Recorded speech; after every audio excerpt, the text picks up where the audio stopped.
Tonight, let us begin by situating ourselves very carefully in time. And today marks day 1427 of the war that began when Russia launched its full-scale invasion of Ukraine on February 24th, 2022. That number, 1427, is not symbolic. It is literal. It is the count of consecutive days in which active, large-scale military operations have continued without interruption. Every one of those days has carried reports. Every one of those days has added to the cumulative accounting of human and material loss. And today, Ukrainian officials released another update in that accounting. They issued a combat loss summary. Not commentary, not analysis, not projection. A summary. According to that summary, approximately 1,228,570 Russian troops have been eliminated since the start of the invasion. That is the number released today. Approximately 1,228,570. It is a figure that represents what Ukrainian officials report as eliminated Russian personnel over the course of the war to date. And when that number is spoken aloud, it lands with a particular weight. 1 million is a word that already strains comprehension. When you add 228,000 to it, plus another 570, the scale becomes difficult to hold in the mind all at once. It is not a statistic that fits neatly into a sentence. It resists that. And yet, here it is. Released today, in a formal update, as part of an ongoing public record. The same update also notes the destruction of tens of thousands of Russian military assets. Again, that phrase matters. Tens of thousands, plural. Vehicles, equipment, hardware used in sustained combat operations. The summary does not dramatize these losses. It does not editorialize. It simply states them. This is part of a pattern that is repeated across the course of the war. Regular disclosures. Periodic tallies, numbers that rise steadily as the fighting continues along the front lines. And it is important to be precise here. The update underscores the scale of ongoing combat across those front lines. Ongoing, not concluded, not paused, not winding down. The word used is ongoing, which means that while this summary captures losses up to a specific date, it does not suggest finality. It marks a moment in a process that is still unfolding. Now, when you hear a number like 1,228,570, there is an instinct to immediately compare it to something, to ask what it means relative to something else. But tonight, we are not doing that, because the update itself does not do that. It simply records, and recording in this context is its own act. This war has generated an extraordinary volume of documentation, daily briefings, official statements, tallies like the one released today. Each one is a snapshot. Each one captures a moment in an ongoing sequence of events that began on a specific date and has continued without resolution. February 24th, 2022. That date remains the anchor point. Everything in this summary is measured from there. From the moment Russia's full-scale invasion began, from the opening hours, from the first movements that transformed the conflict into what it has remained for more than 3 years now. And when Ukrainian officials release a combat loss summary, they are doing more than releasing numbers. They are marking time. They are saying, this is where we are now. This is what has accumulated. This is what the war has produced up to this day. There is a line that often comes to mind when looking at these updates, and it is a simple one. This is what time looks like when it's measured in loss. It does not accuse, it does not explain, it just sits there. The mention of tens of thousands of destroyed military assets functions in a similar way. It points to the material scale of the fighting, to the sustained intensity required to generate that level of destruction. It implies repeated engagements, repeated deployments, repeated losses, across a wide and active front. The update makes clear that the fighting is not localized to a single point. It references front lines, plural. which tells us something about the geographic breadth of the conflict and about its persistence. Front lines shift, but they do not disappear. And across those lines, combat continues. Now, one of the most striking things about these summaries, when you step back, is their regularity. They arrive, they are read, they are absorbed, and then, inevitably, they are followed by another. Each one supersedes the last. Each one carries larger totals, and each one quietly replaces the previous understanding of scale. What once seemed unimaginable becomes the new baseline, until the next update arrives. There is another quote that captures this moment, and it is one that does not try to interpret the numbers. It simply acknowledges their presence. These are the numbers we have today. That is all. No flourish, no conclusion. Just the recognition that today's numbers are different from yesterday's, and tomorrow's will be different again. The January 20th, 2026 summary does not claim to end the discussion. It does not suggest closure. It documents. It records. It underscores. It tells us that after 1,427 days, the war continues to exact a massive toll. In personnel, in equipment, in sustained military engagement across multiple front lines.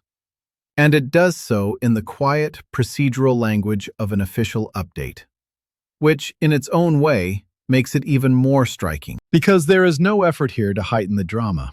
The drama is already contained in the numbers themselves. And so tonight, as we begin to walk through what this update tells us, we start with that grounding. A date, a duration, a set of figures released today, and the clear indication that the fighting that produced them has not stopped. As we continue, let us stay exactly with what has been released, and nothing more. The January 20th, 2026 combat loss summary issued by Ukrainian officials does not arrive in isolation. It fits into a long sequence of similar updates, each one tied to the same starting point. February 24th, 2022. That date remains fixed. Everything else moves. By the time this update was released, the war had entered its 1,427th day. That duration matters because it frames how these numbers came to be. They are not the product of a single offensive. They are not the result of one concentrated period of fighting. They are cumulative. They reflect sustained combat operations carried out day after day, across months and years, without a comprehensive halt. The figure of approximately 1,228,570 eliminated Russian troops is presented as a total since the beginning of the full-scale invasion. That phrasing is precise. Since the beginning. It means the number encompasses the entire span of the war, from its opening phase to the present moment. It includes early engagements. It includes prolonged standoffs. It includes everything that unfolded across shifting front lines. The update does not specify individual battles. It does not break the number down by region or by time frame. It simply presents the total. And that simplicity is deliberate. This is not a narrative document. It is a summary. And summaries are meant to condense complexity into a form that can be tracked over time. The same approach applies to the mention of destroyed military assets. Tens of thousands. Again, the number is not itemized in this particular release. There is no list attached, no inventory breakdown. What we are told is the scale, and the scale, by itself, communicates something essential about the nature of the fighting. Military assets are not destroyed without sustained engagement. They represent vehicles deployed, equipment fielded, resources committed. Their loss signals repeated cycles of use and destruction, over and over again. The update explicitly underscores the scale of ongoing combat across the front lines. That phrase does a lot of work. Scale, ongoing, front lines. Each word anchors the update in the present tense. This is not a retrospective assessment of a concluded phase. It is a snapshot taken while the conflict continues. Front lines imply contact zones. They imply opposing forces in active confrontation. And the use of the plural tells us that these confrontations are not confined to a single corridor. They are distributed. They stretch across geography, and they persist. What is striking about this update is how it balances enormity with restraint. The numbers are enormous, but the language is controlled. There is no escalation in tone, no rhetorical amplification. The summary does not tell the reader how to feel about the figures. It simply presents them. And in doing so, it places the responsibility of understanding squarely on the audience. There is a moment, when reading figures like this, where the mind searches for a way to absorb them. 1,228,570. It is a number that cannot be visualized easily. It does not correspond to a single image. It resists compression. And yet, it exists now as part of the public record of this war. Released on a specific day, at a specific point in time, as part of a routine update. There is a quote that captures that tension between routine and enormity. It's just the update, and yet it isn't. That line does not explain the numbers. It does not judge them. It simply acknowledges the contradiction. This is routine reporting of something that is anything but routine. And that contradiction has been present throughout the conflict. Daily life continues. Updates are issued. And alongside that, the scale of loss grows. The summary also reinforces the idea that the war's intensity has not diminished. Tens of thousands of destroyed assets indicate continued operational capacity on both sides. They indicate ongoing deployments. They indicate active use of military resources. And their destruction indicates continued engagement. This is not a static conflict. It is dynamic. It changes day by day, but it does not pause. The update's emphasis on front lines further reinforces this. Front lines are not abstractions. They are physical realities. They are where forces meet, where movement is contested, where territory is held, lost, and contested again. By referencing them in the plural, the summary points to a wide operational theater. And by describing the combat as ongoing, it removes any suggestion that the situation has stabilized. Now, it is important to note what the update does not do. It does not compare these losses to those of any other party. It does not contextualize them within historical benchmarks. It does not speculate about future trajectories. It stays firmly within its mandate: to report, to summarize, to record. That restraint is part of what gives the document its weight, because it leaves no room for interpretation within the text itself. The interpretation happens outside of it, in the mind of the reader or the listener. And as this summary is absorbed, it joins all the others that came before it, each one stacking on top of the last, each one incrementally altering the cumulative picture of the war. Early in the conflict, the numbers were smaller.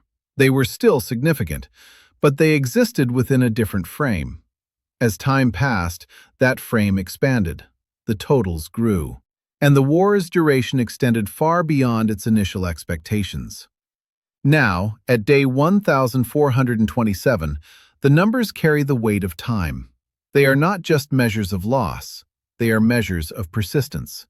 They show what prolonged conflict produces, not in theory, but in documented fact. There is another short line that resonates here. No one skips the counting. It is a simple sentence, but it captures something essential. Every day adds to the tally. Every day is accounted for. Every update reflects the accumulation of all the days that came before it. The January 20, 2026 summary is one more link in that chain. It does not stand apart. It continues the record. And by doing so, it reinforces the reality that this war remains active, extensive, and unresolved. The figures reported today will not be the final figures. The summary itself does not claim that they are. It is a statement of where things stand now, on this day, after this many days of fighting, with these recorded losses. And the calm, measured way in which the information is presented serves as a reminder. The war has become normalized in its reporting, even as its consequences remain extraordinary. Updates arrive. They are read aloud. They are archived. And then the war continues. That is the context in which this summary exists, not as an endpoint, but as a marker, a signpost along a very long road. As we come to the closing section tonight, we remain exactly where the update leaves us. On January 20th, 2026.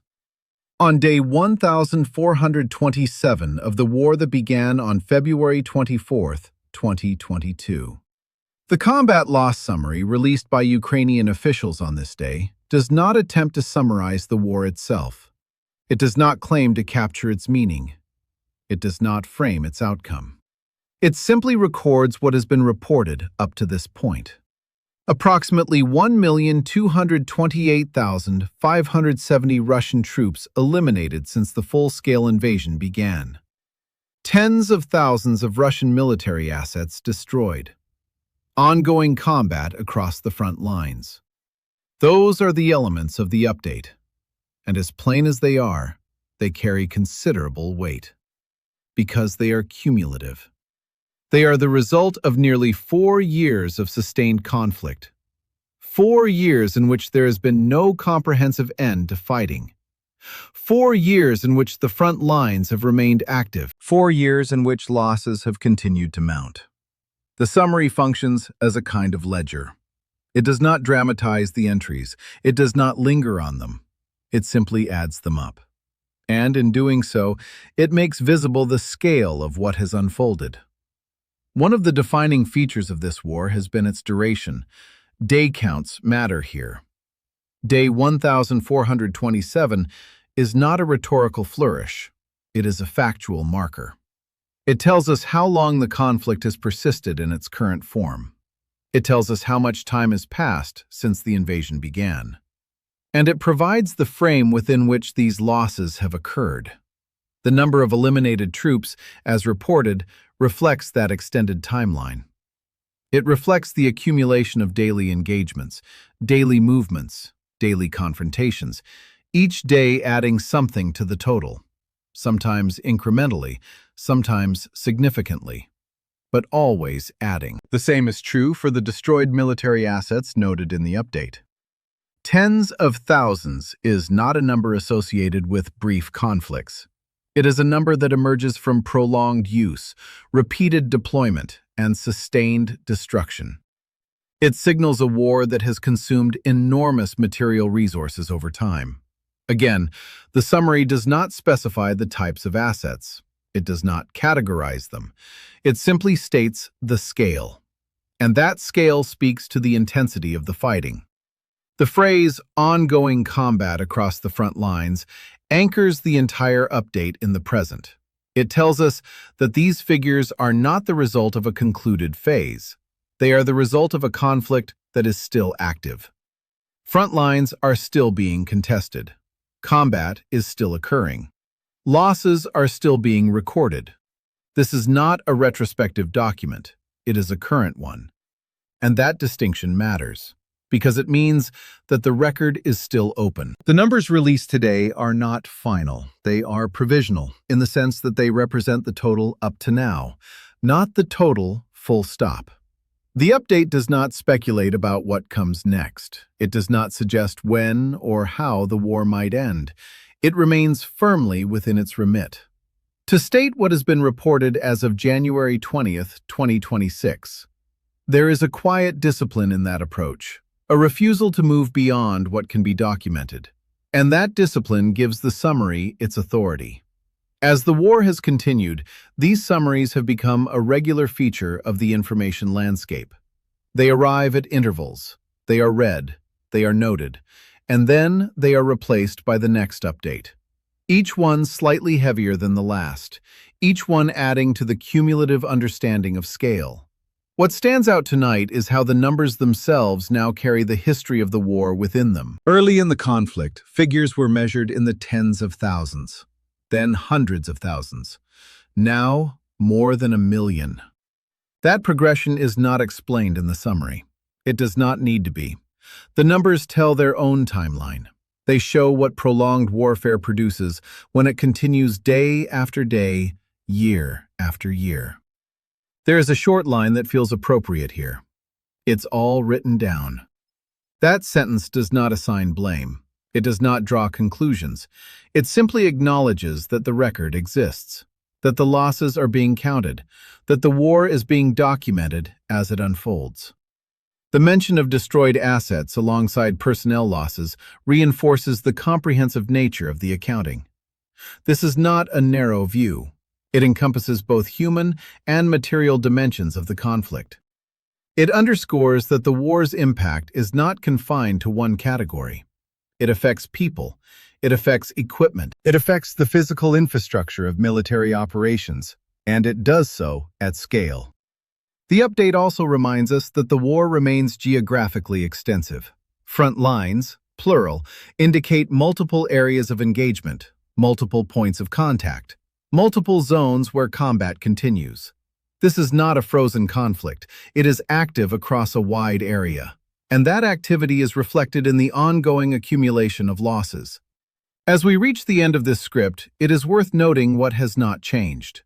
The war began on February 24, 2022. It is still ongoing as of January 20, 2026. The reporting continues. The summaries continue. The numbers continue to rise. The update released today fits squarely within that pattern. It does not break from it. It does not alter it. It reinforces it. It tells us that after 1,427 days, the conflict remains unresolved and costly, measured in eliminated troops, measured in destroyed assets, measured in sustained combat across multiple front lines.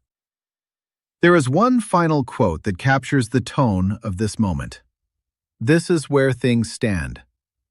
It is a simple phrase, but it does exactly what the summary does.